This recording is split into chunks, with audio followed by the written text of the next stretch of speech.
Last night was great. You were incredibly romantic and heroic. But I've been thinking, and my thing is this. Andy is hot. And don't get me wrong, you're really cute too. But Andy's gorgeous. I mean, he has this beautiful face and this incredible body, and I genuinely don't care that he's kind of lame. I don't even care that he cheats on me. And maybe things will be different when I want to get married, but right now I'm young. I just want to get fucked, you know? I just want to take him and grab him and fuck his brains out. So that's where my priorities are. Sex. Specifically with Andy and not with you. Okay. Wow, you can really sell soap. Wet Hot American Dream. Ah, okay. Okay, and just quick question. What are you supposed to be feeling at this particular moment when you're telling your friend this monologue?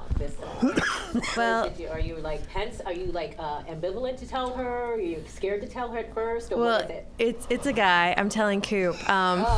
Okay. You're telling a guy this. I'm telling a guy. You and can tell your girlfriend too. That's Okay, true. okay. It's yeah, either one.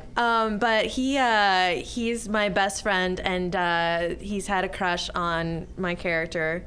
But my character is with this douchebag boyfriend, but he's hot. And I mean, he cheats on her all the time and all this stuff. And Coop is like the best friend. He's really romantic and he really cares about her and wants to do the whole romance thing. And she's like, listen, that's great, but It's sort of like the comedian we had a few years ago. We just wanted to get her bones jumped. I think this is a feminine discussion we can have in the back room. I wish it were longer.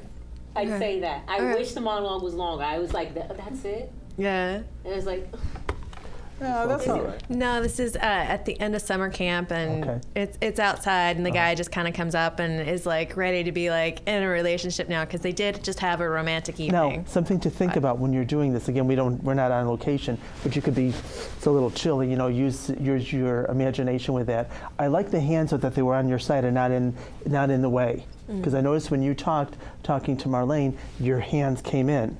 So you must use your hands like that really in the real world. And that in the scene, they were resting, because otherwise it could have been very distracting. But I thought the eye contact was good. The smile was very nice. I like the earrings; they're cute. And I think I like the top what you're wearing in connection with the scene, what you're talking about, because it's a little seductive, and so is this. It works well. Okay. Okay. Thank you. Good. Next up, last but not least, we would love to welcome Matthew Lewis Imparto. Johnny Fontaine never gets that part. That part is perfect for him. It'll make him a big star. And I'm gonna run him out of the business. And let me explain to you why. Johnny Fontaine ruined one of Wolf International's most promising proteges. I spent hundreds of thousands of dollars on her. Acting lessons, singing lessons, dancing lessons. And let me be even more frank with you. It's not all dollars and cents. I'm not a hard-hearted man. She was young. She was beautiful. She was the greatest piece of ass I ever had in the world, and I had them all.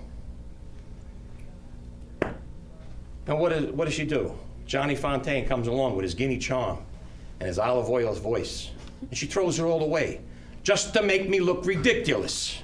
And a man in my position cannot afford to be made to look ridiculous. Now you get your ass out of here. Oh yeah, and if that Goomba tries any rough stuff, you tell him I ain't no band leader. Yeah, I heard that story. Woo! Well, that was definitely impressive. That was great. it was Judges? well done. Really well done. I was, very impressed by it. Great voice, great presence. Loved it. And I'd like to, since you did something, much more dramatic, I'd like to see you do something funny next time. Yeah, definitely. Funny. Something far away from you and see how you would handle that. I really That's like not a to see problem. that. That's why I was asking for choices. Yeah. No, but that's good. So next time you bring something that's farther Next away. time I'll But bring something But funny. it was great. Thank you. I think that your presentation demonstrates your experience. You'd be great in a role like, in a dramatic role, either as a cop or a doctor, someone in that type of a figure. Your presence was very powerful.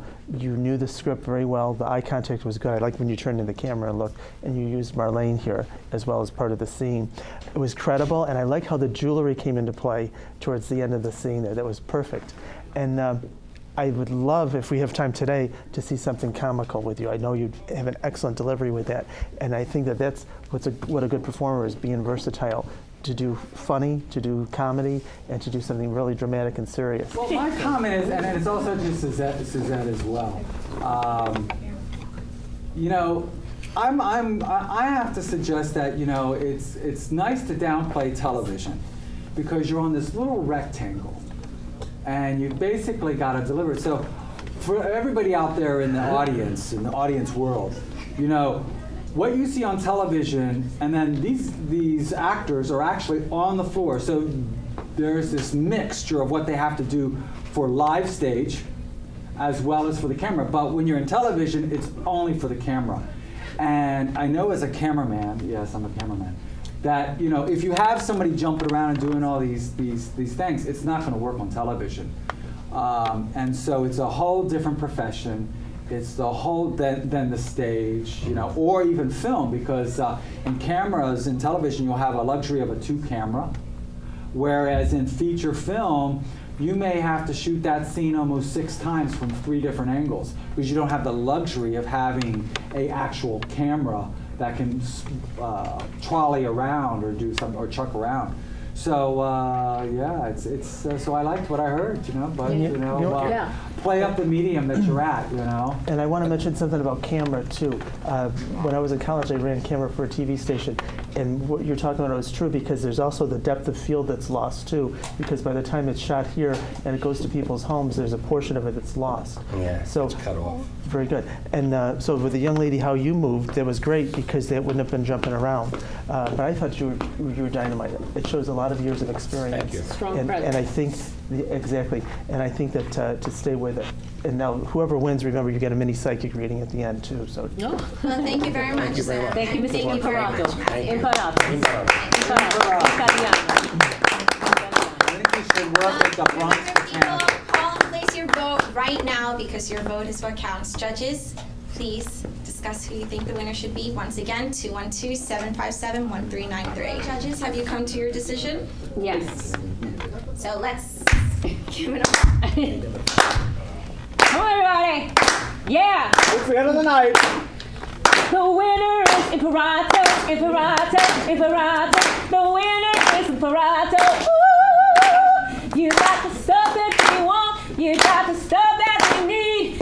To the winner tonight, and you got off of the seat. You are the king of the night.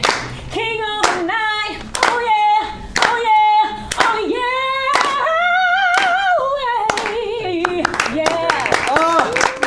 Now you are officially our winner. So please, you have tied. The viewers out there love you.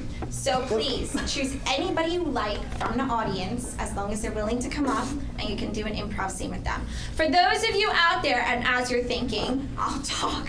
For those of you out there who do not That's the story watch the rehearsal for? psychic reading while That's Matthew Mr. gets it Kellaby. done, or you don't get to see the end of his scene, you can tune in on our website, once again, at www.starbazaar.webs.com.